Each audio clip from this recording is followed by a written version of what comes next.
مسئلہ نمبر 2، قربانی اللہ کی راہ میں ہم کرتے ہیں. ہر ایک مسلمان کی کوشش ہوتی ہے کہ میری قربانی اللہ کی بارگاہ میں قبول ہو جائے.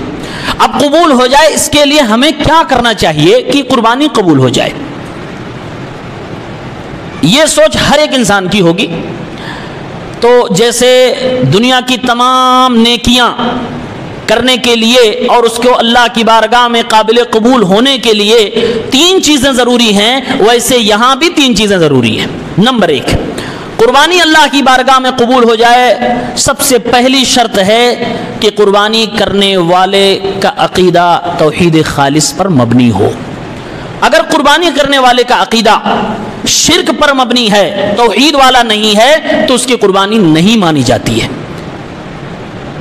وہ نیکی رائے گاہ برباد کر دی جاتی ہے. اللہ نے قرآن میں کہا ہے وَقَدِمْنَا إِلَى مَا عَمِلُوا مِنْ عَمَلٍ فَجَعَلْنَاهُ هَبَاءً مَنْثُورًا. ہر وہ نیکی جو شرک کے ساتھ میری بارگاہ میں لائی جائے گی، ہواؤں کی طرح میں اسے بکھیر دوں گا، اس کی کوئی ویلویشن و اہمیت نہیں دوں گا. دوسری شرط ہے کہ اللہ کی بارگاہ میں قربانی قبول ہو جائے، نیت خالص ہو. جیسے ایک تو توحید پرست آپ ہے، لیکن قربانی کرتے وقت ہو سکتا ہے آپ کے دل میں دکھاوا آ جائے، تو دوسری شرط ہے کہ نیت خالص ہو. صحیح بخاری کی پہلی حدیث ہے انما الاعمال بالنیات.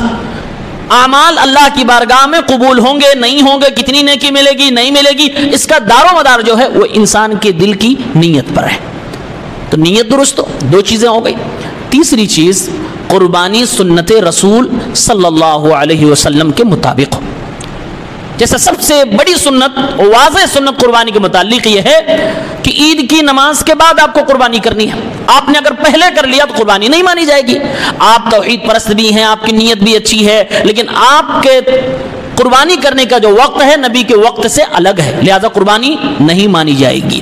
تو یہ 3 چیزیں ضروری ہے. نمبر 1، یہ بات یاد رکھ لیجئے، قربانی کا موسم ہے، دنیا کو بتائیے، یہ اہل حدیث کی دعوت ہے کہ قربانی ہی نہیں، قربانی کے علاوہ یا قربانی کے ساتھ جتنے بھی نیکیاں آپ کر رہے ہیں اس کے قبول ہونے کے لیے یہ 3 شرطیں ضروری ہیں.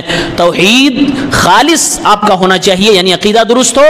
نمبر 2، اخلاص کے ساتھ ہو. نمبر 3، سنت رسول صلی اللہ علیہ وسلم کے مطابق ہو.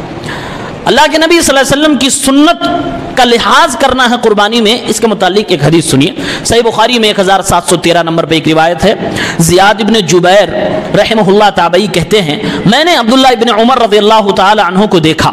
وہ آ رہے تھے، عبداللہ ابن عمر حضرت عمر کے بیٹے ہیں اور بہت بڑے صحابی ہیں اس اعتبار سے کہ اللہ کے نبی صلی اللہ علیہ وسلم کی سنتوں کو بڑے لالچ اور حرص سے تلاش کر کے عمل کیا کرتے تھے.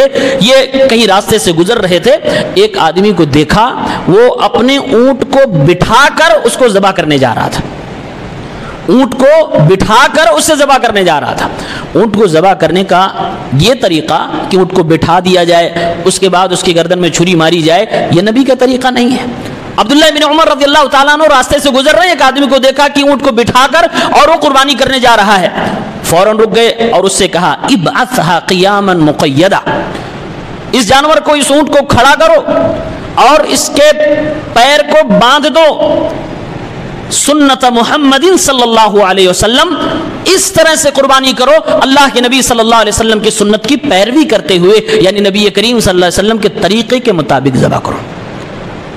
آپ ذرا دیکھیں صحابہ کرام ذبح کرنے کے اسٹائل میں بھی نبی کی سنت تلاش کر رہے ہیں. آج ہم جانور لینے میں، اس کی عمر طے کرنے میں، کیسا ہو نہیں ہو، نیت میں، کتنے ایسے مسائل میں ہم دیکھتے ہی نہیں کہ نبی کی سنت ہے کہ نہیں ہے، بس ہمیں گوشت سے مطلب ہو گیا ہے.